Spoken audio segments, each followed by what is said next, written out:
Hi, Joe. Hi, Fiora. How are you? I'm doing good. I'm so excited to be here with you today. I know it's going to be a fun one. What are we talking about today? So we're going to break down empaths. I know a little bit about that. Yeah. Yeah. So we'll exchange some stuff, and I'm excited. I have some stuff to tell you too that is the opposite of empaths, but we'll get there. See, it's starting to build already. All right. So yeah, we're going to talk about empaths today. And I have a workshop for empaths where I cover all sorts of things in there. But today, I want to talk specifically about the science of it, because so many empaths, they walk around, and the primary thought is, I'm picking up everybody's stuff. I'm experiencing, drain, and it's hard, and this is terrible, and, some of the negatives of being an empath. But I figure if we talk about the science behind it, at least just to give people a foundation of what's actually going on, because there is the spiritual behind it as well. Yeah. And for me, I didn't realize that I was until I'm talking to you about it. And I'm like, sometimes I leave a social function or I leave someone's house and I'm just like drained. Yeah. Or I feel real just sad for no reason. Like my interaction with that person was great, was happy, good conversation. It was not about there's nothing negative there. It was just when I leave, it's like, just feel sad or just like real down. And I didn't know what it was or where it came from. And do you find that you have a hard time getting rid of those feelings? I have to really think through it.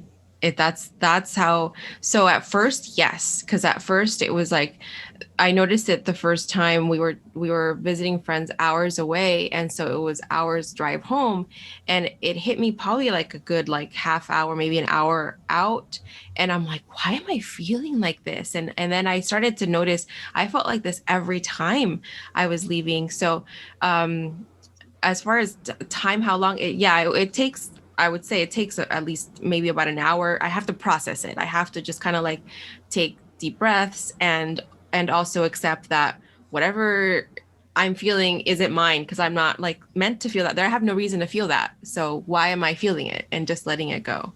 And that's really, everybody's process is different, but that's the basic process, right? You have to, what's called discernment. And so what I teach people, in like a full blown, one-on-one empath class, or even just, at the end of readings, people say, well, how do I deal with this? Learning discernment. And it's just a real quick exercise where you sort of take stock of your emotions, where you are right now. And then, before going into a crowded place or like a grocery store or a meeting or something, because if new emotions come up, they're not yours because you've already taken inventory. Got it. And then it's just a matter of, kind of saying, these aren't mine. Yeah. Okay. So we're both sort of like nerds when it comes to like the science and the logic and all that stuff. Yeah. So it was really fun for me to just do a little extra digging, just sort of to expand my knowledge base. Sure. So I found this cool resource, and which of course sent me down what we call the rabbit hole. Yeah. All right.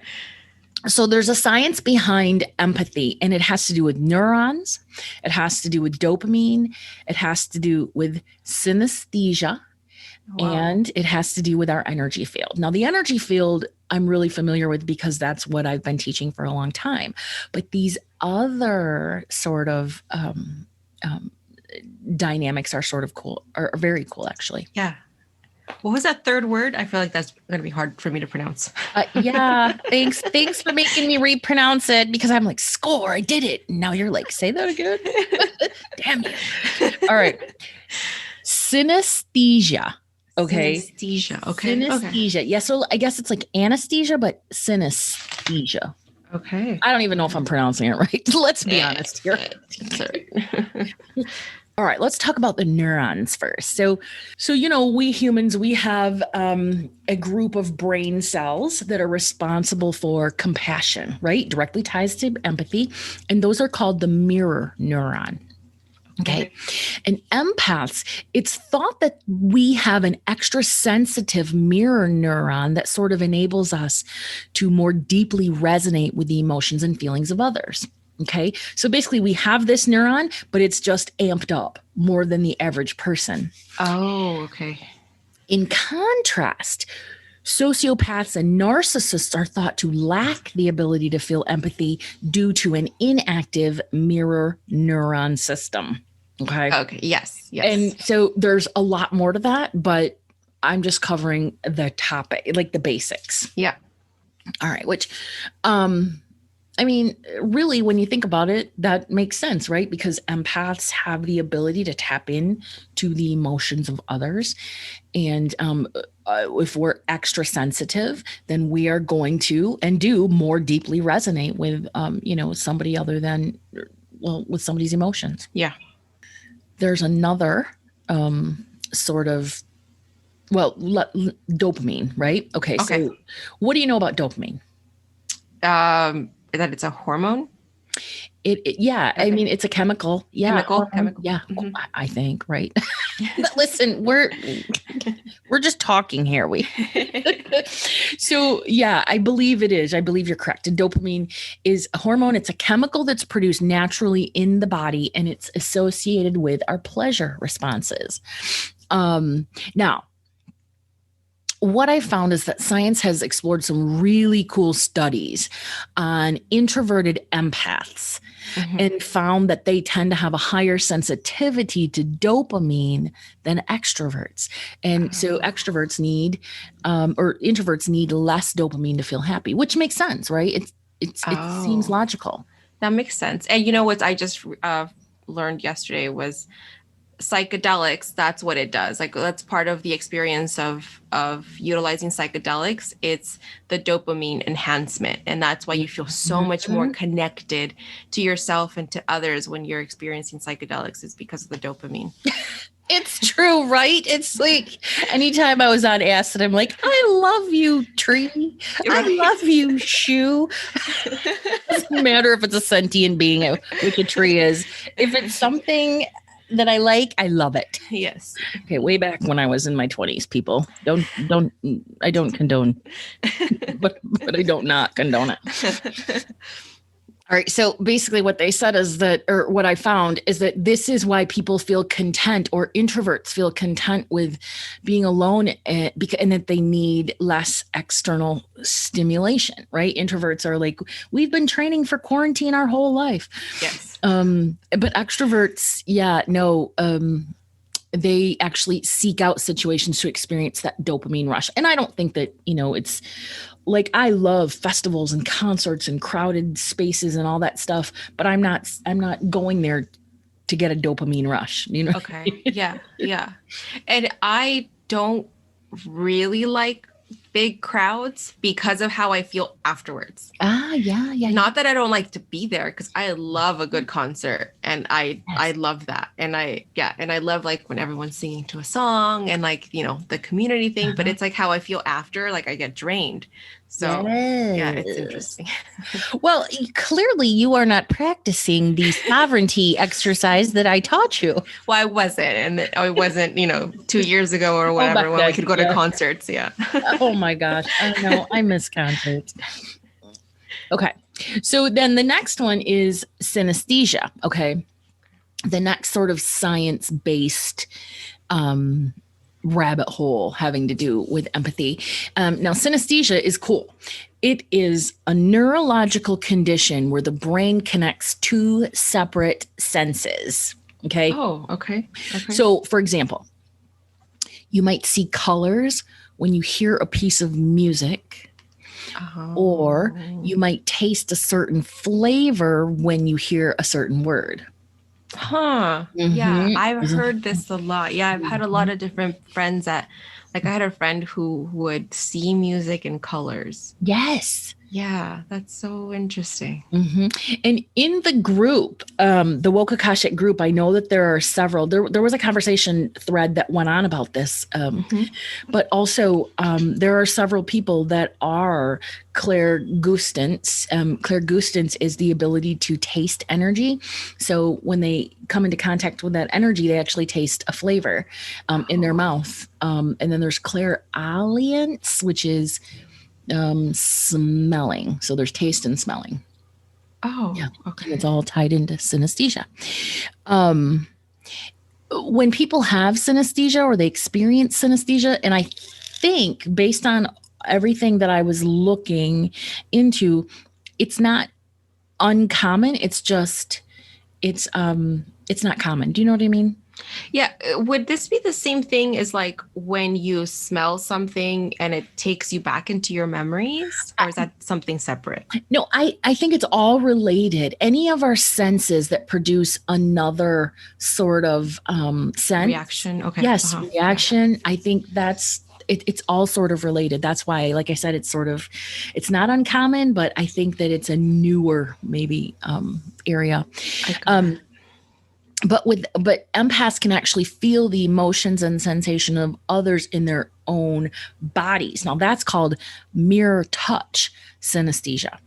um so they'll feel those emotions and sensations, or even like physical pains or ailments as if Yeah. they were their own, which is in my opinion that's the same as medical empathy. Yeah. Okay. Okay. Yeah, so those are the cool new kids on the block, synesthesia, dopamine, and neurons. And I'm adding, all of that information to my workshop for empaths, so that people can learn about the science behind it, other than just the personal energy field, which is, like I said, the topic that I've always talked about. That's So really, really interesting. I love how it all connects with the science parts of it too. it, I so so I recently read an article about, it was this woman who's a psychopath. mm, And I believe the title was All Serial Killers Are Psychopaths, but Not All Psychopaths Are Serial Killers. yeah. And so when I read that, I was like, okay, I need to know more. Tell me. And so she's talking about how she's lived her life as a psychopath. So she lacks the ability to have empathy for others.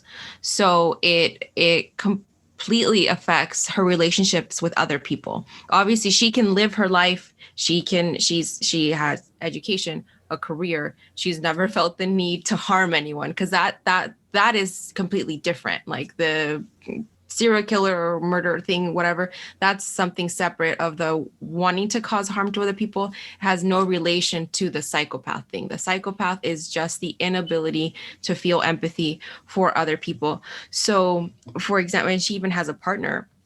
So, like when some things happen to her partner, like I think it was their mother passed away, and they came and they told her that she didn't feel anything. So she has to, in order for her to have relationships with people, she's had to learn to fake it. Like she has to essentially learn from other people, study their reactions, and then copy the reaction, because she has to fake it. And it was crazy things that she has to go through, or the things that she has to learn in order to be a functioning human, to be able to have relationships with other people. But that's interesting on the scope of having no empathy versus having all the empathy, feeling too much. And then I feel like a lot of people might be like somewhere in the middle. Yeah, they call it the spectrum, much Yeah. like the autism spectrum, the empath spectrum, which, when you look at it that way, anything could be a spectrum, right? I mean, For sure. but this is definitely one thing that some people struggle with more. I am fascinated by her story and the fact that she feels nothing. So you're saying she Yeah. doesn't feel sadness, she doesn't feel empathy, she doesn't feel compassion. She's like, it's like she just told her, we just used the last piece of bread. Exactly. That's exactly what she said, is that when someone tells her really bad news, she doesn't react any differently than if you told her, "Oh, my car battery just died." Like it doesn't register as anything. So yeah, she has to force herself into like doing the things and going through the motions of giving out some kind of empathy or some kind of to show like, I'm here for you, or I care about you, or So does her partner know that she yeah. and now could you have a relationship with somebody who you knew had that sort of disorder? Because it seems to me like I would say, well, this is a forced reaction, and so Mm-hmm. the support wouldn't necessarily be authentic, It's not, right? yeah, it's not genuine. I I know. don't know. I feel like it would suck for those people. I can't imagine they have a lot of friends. Oh, that must really suck for you. Let's talk about the lack of compassion. Okay, so it is and a tiny bit I can relate because I've always said I am very empathic, extremely empathic, but I'm not very empathetic sometimes. And I think that it has a lot to do with my Capricorn sun. Hmm. Um, maybe the Leo moon, I don't know. But it's that whole, okay, right? When kids fall, it's like stand up, brush it off, I look for blood, and then I'm like, oh, okay, now I gotta take this seriously. So it's that sort of thing. And Or I'm when on different spectrums with that because yeah, like with my kids, I think as they've gotten, especially as they gotten older, especially my son, because like yesterday he scraped his arm and he's like about to lose it, and I'm like, you're right. not even bleeding. Like it's barely. I'm like, you're not bleeding, and he's like, it's like the world's coming down, and I have to remember like, he just trying to give him what he needs, like, but for me, I'm like, let me just take care of it. Let me take care of it. Let me clean it. Let me do the thing so you feel better. Mhm. But also like it's not the end of the world. It's gonna be in a couple of days you won't even feel it anymore. So yeah, the spectrum of Yeah, yeah. But then also when in the hearing, when you're having a breakdown, right? Me with the tech, right? Hearing it's not the end of the world is like, that doesn't help. no, no, it doesn't. It doesn't. The spectrum. Damn that spectrum. Um, so yeah, it's so fascinating because empaths, sort of the old ideal of empath is that they're these sensitive sponges, and Yeah. there's not a lot they can do other than throw up these shields and wear a bunch of crystals and ward off the evil, or just the energy of other people, like energy vampires. And that's just not the nature of a true empath. A true Well, I will say an empath's true nature is literally the most powerful person in the room. Yeah. Um, what's the movie with Tom Cruise? Samantha Morton played the empath. Oh, It, was it an 80s movie? it was a 90s or a 2000 movie. It's right on the tip of my tongue, and I probably could Google it. But But yeah, I feel like my husband anyway, would know, but I wouldn't.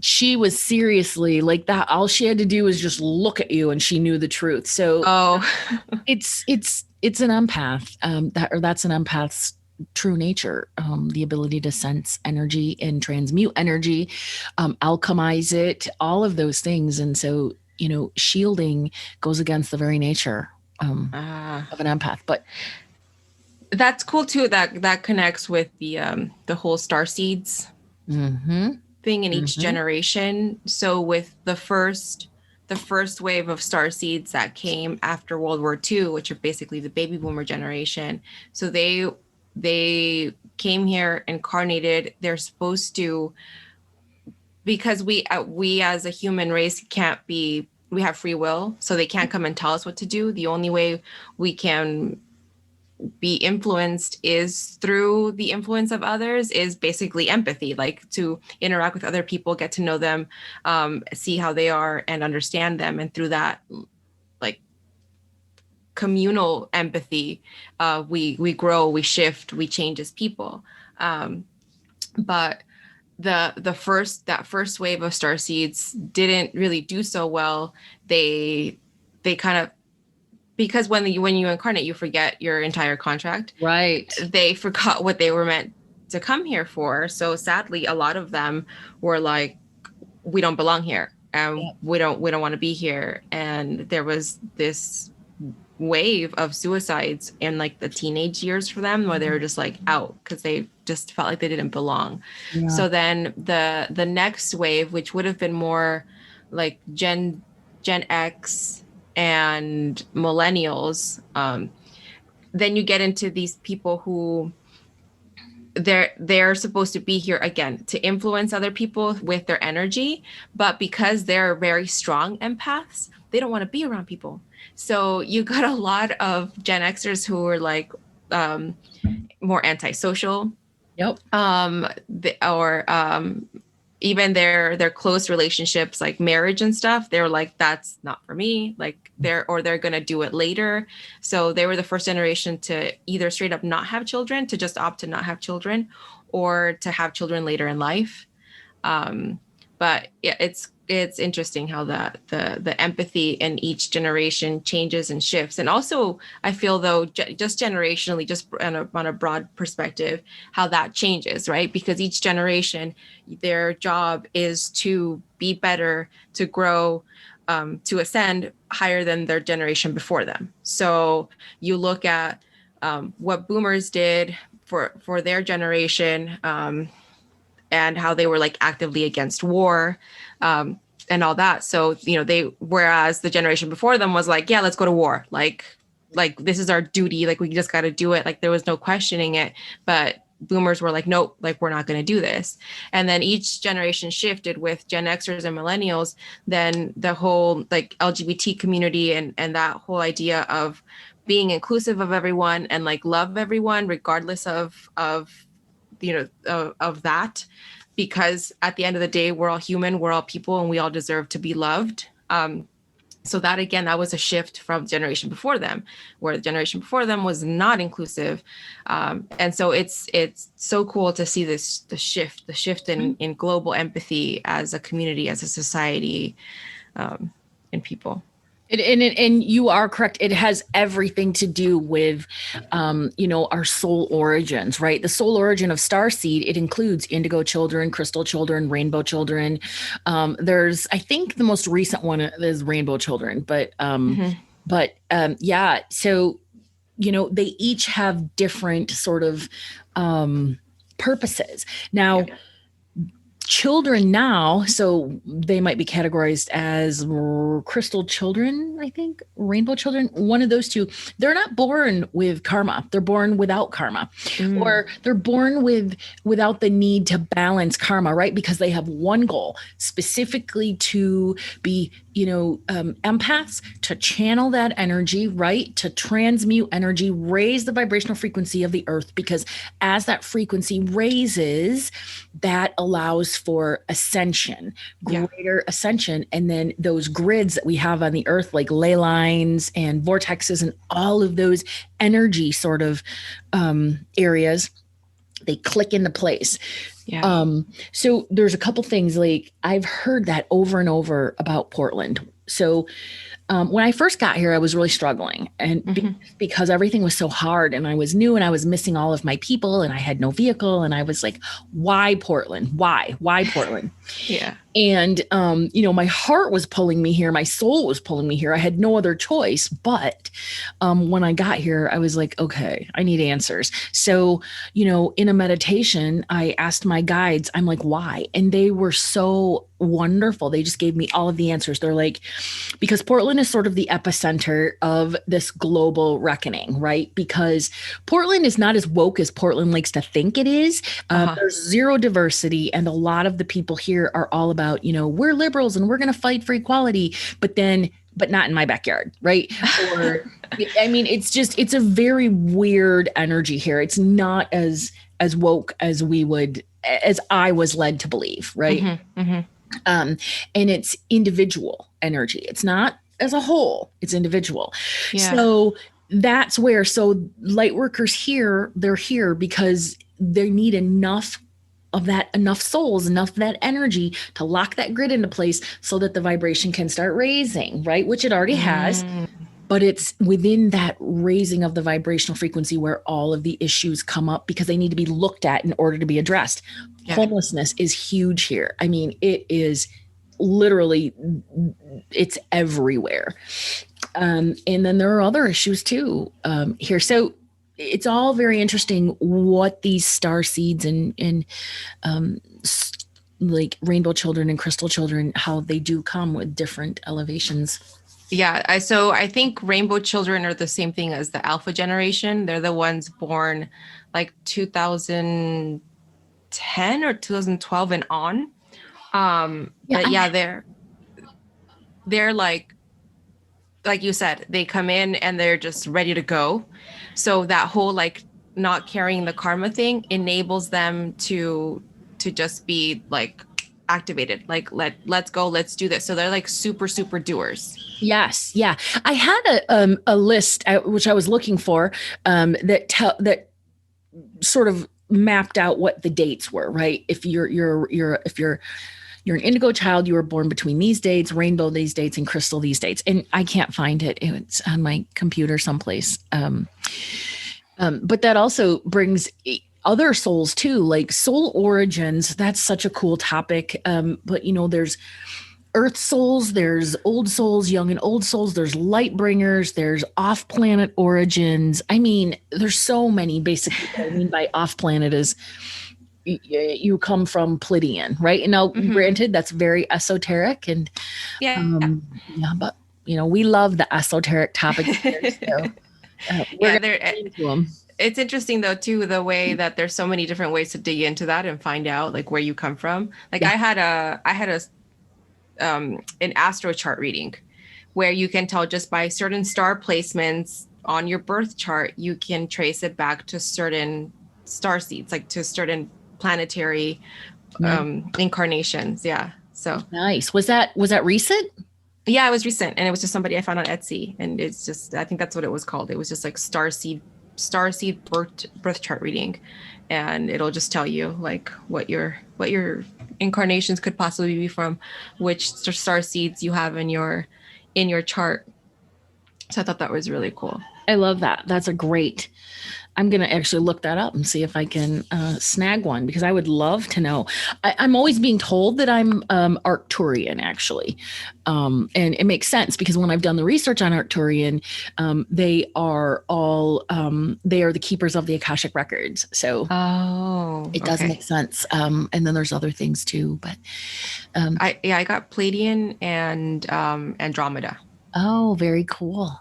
Very cool. One of the things that I wanted to mention about empaths and light workers, I guess, as a whole, is that not everybody who is going through ascension, because everybody's ascending, not all are awakening, though. And so that's where we have the chaos and the resistance and people that don't want things to change, and people that want things to stay the same as they were in like the 50s and segregated and all of that, right? So not everybody is awakening. Sure. Yeah. Anytime there's people in a movement to move forward, there's still people who are resistant to it because change is uncomfortable, and some people are very, very resistant to change. And also, again, lack of empathy, because it doesn't straight up affect them. They don't need it to change, because it's like, my life's great. What do you mean? Like, what do you mean we have segregation? I don't care. I still have my own bathroom, or, whatever. Like, it's BS, but like, it's lack of empathy. It's because they haven't interacted with people enough to understand the hardships of the things that they go through. And it isn't until you experience that or you see it firsthand that you don't begin to understand. And that's what kind of pisses me off about like white savior movies. Yeah. Because it's always like, it's this white person living their life, blah, blah, blah, blah, blah. And then they come upon this person of color and they see how hard their life is. And now all of a sudden this change happens. And it's like, wait, that's all great and wonderful, and I'm glad you changed, but also, how many times do we have to keep reliving this story? Like, at what point are you just gonna take someone's word for it when they tell you this shit's not right, this needs to change. Like, why do you have to go through it and have a firsthand experience for you to finally get it, for you to get it to click in your head? Yeah, seriously, that's what I was just thinking that the other day. Like, as a person of color, I'm just exhausted having to have the same conversations over and over. At what point are we collectively, but also individually, going to realize that things cannot continue the way that they are? They just can't, and people have to start seeing their part in this individually, because microaggressions are a huge thing, and they create our biases, and they create our thoughts and our reactions and our words, and just people have got to start looking at their part in things. And it's hard, man. I had to do it the other day, and I was like, what am I creating by doing this thing? But people just have to start doing it. And I don't know what it's going to take gun laws, right? Like, what is it going to take to get some restrictions so that people can't just go and buy a gun because 6 hours later they're shooting up schools and churches and malls and movie theaters? I don't understand why this isn't a thing. Right. I don't get it. Yeah. And I understand that there's people that hunt and they do all, and they use guns recreationally. They don't ever hurt anyone. Right. They don't have, and that's all great and dandy. Like, nobody wants your gun. Nobody wants your gun. No one's talking about you. But at the same time, why do we need assault rifles? Who are you going to assault? Like, and for the whole idea of poor deer. that deer looked really shady and needed to be taken out with this AR. I think that would wreck the meat and it would completely make it inedible. I don't know much about hunting, but that's just common sense, I feel. But that's crazy to me that we can't even get a hold of that. We can't even come to an agreement on that. No. And then the people that argue of, well, I need it for my protection against the government. And it's like, dude, the government has drones. If they wanted you dead, you'd be dead and you wouldn't even know. Like, you wouldn't even know what hit you. It's so dumb. So there was well, first off, so the part that really blows my mind is that those responsible gun owners aren't like, okay, enough, because they're just creating more work for me. They're creating more nonsense and all these things. So why they haven't all banded together and said, no more crazy people can have guns. Sorry, no. Yeah. But also, it's funny because there was a meme I saw the other day where some guy is like, they're not going to take my gun because you can bet if my kid needs surgery, I'm going to take that plane. If my kid needs surgery in another country and is denied, that gun is what's going to help me get the surgery. And it's like, are people really this? What? So basically, I'm just like, wait. There's so many problems in that. There's so many problems and issues, right? So you're going to go to another country that offers socialized healthcare. Yeah, right. By doing so by hijacking, because here's an idea. But I know memes are often unproven, but this one was but some of them are just hilarious, and a hilarious look into the way that people think, and you're just like, wow, there's people out here who really believe this stuff. Mm-hmm. It's nuts. I had this one person on my Facebook that I ended up deleting after several tries of like, I'm gonna give her a chance. And if I was like, you know what, I'm done, because she was all like super conservative and talking about, don't take away my whatever. I don't even know what the hell her argument was. I honestly have no idea. But she was out there calling Bernie Sanders a communist and all this stupid shit. And then I see her post a link for a GoFundMe page because she needed money for her significant other's surgery or something. Like they were, and I'm like, okay, so socialism is communism, except when you're doing it, it's okay. Like, what? Right? Because isn't crowdfunding like the biggest form of socialism out there? Yeah. And it's not socialism. What is it? There was a difference between capitalistic socialism and then personal socialism, or there was Yeah. some sort of designation between the two. And I'm like, well, that makes sense. How many do you know if you've ever been unfriended because of your political beliefs? Oh, I'm sure I have. Yeah. I'm sure. I'm absolutely 100%. I'm sure I've been unfriended if I didn't unfriend them first. I'm sure somebody beat me to the punch somewhere along the line. I'm sure. I mean, circa 2016, I was like, you know, this is where I stand. You disagree with me. You want to sit here and argue with me. Like, you can leave. Like, or we can sit here and argue. You know, I've got time. I'll do it.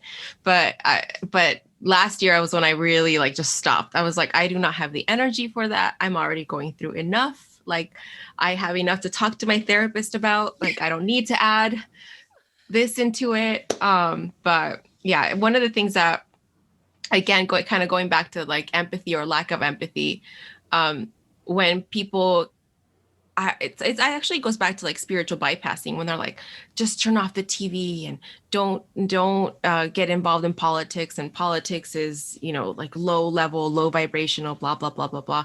And it's like, I get what you mean, but also not everybody has the privilege to just turn off the TV and have this shit not affect them. Thank you. Like, I have close family that has been deported, families broken up. Like, I can't just turn off the TV and act like it doesn't affect us. Like, No. you know, like my family can't do that. My family can't just shut it all off and pretend it doesn't exist and go on to live their ascended life or whatever and live in their high vibration energy. Like, that's bullshit. And that's total spiritual bypassing to just tell people to do that. Like, not everyone has that privilege. I can't wait to get into spiritual bypassing. I can't because it's a challenge. So I just want to backtrack and say, I'm going to bet that since 2016, I bet you I've been unfriended about 15 times, right? By 15 different people. Fine by me, whatever. I don't care. Yeah. Because, but then there's also people that I've unfriended that, like, you know, one of my quote unquote friends called Michelle Obama a gorilla. And I'm like, see, now that's just, now you're about to get like the half Latina and half black. And the black half of me was like, what? Taking off my earrings and ready to slap him. He was stupid. But then I had another friend, and she had mentioned something. I called Trump supporters idiots. Okay, that wasn't nice, and it was. I really should have found a different way to say that. I really should. I'm owning that was not cool. Mm-hmm. But she had said, I'm not an idiot, but I do love my civil liberties.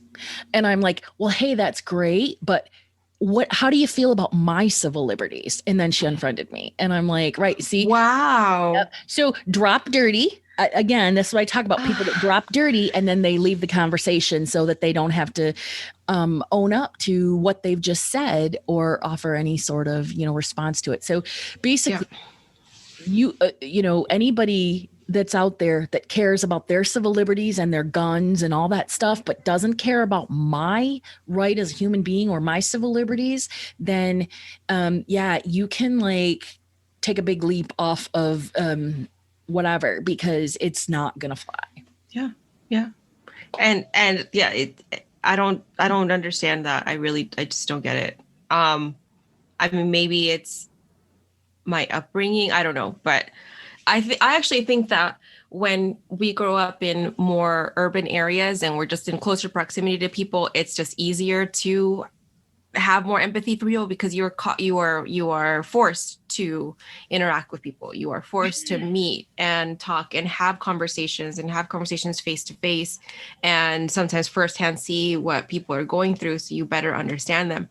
Whereas when you're in more rural areas, and you just don't see people who are different than you, it's harder to go because out there and learn learn the empathy, have the empathetic process happen, yeah.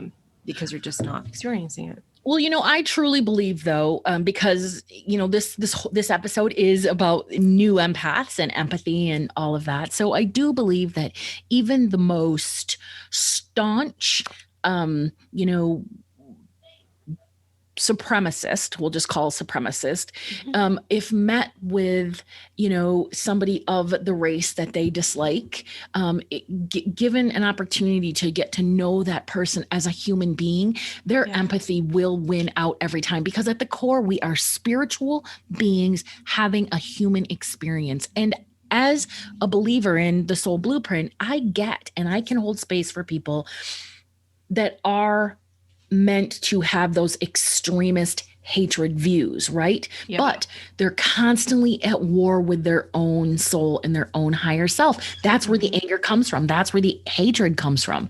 So it's very, very, very, it's fascinating when you can peel away all of that and look at the science. It's just really hard to do that in every single situation. It's exhausting. And again, it's people of color having to have these conversations going, ugh, can you just see where I'm coming from for just a minute, just a second? Just empathize with me, please. Yeah. But it's hard for people. Yeah.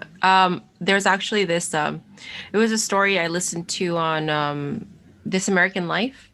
Yeah. And they were talking about, I can't remember the state or the city. I don't remember if it was Texas or Illinois. I can't remember, but they were these factory workers. And so they were, I believe, Mexican immigrants or Central American immigrants that worked in the factory along with the other white people. And so these were their co-workers. And then there was a massive raid that came in and pulled these people. They just deported these undocumented people from the factory. They didn't even say goodbye. They didn't have a chance to say goodbye to their families. Left. Some of them were single parent families that left children, teenagers alone in the house. But the crazy part of the story was how the community, because these people worked with them, how the community stepped in. And they stepped in and they helped each other and they helped to take care of these children, and they also stood up for them.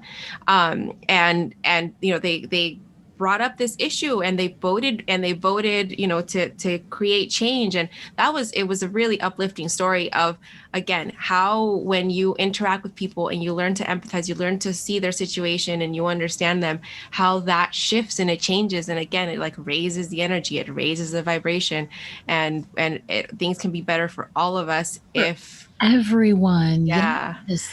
What an awesome story to sort of end this conversation. Yes, we've gone off on tangents, people, but that's sort of us. Yeah, that's us. That's the nature of this podcast. So we are so glad that you joined us today, and we'll look forward to talking to you again. Thank you guys so much for taking the time. Bye, guys.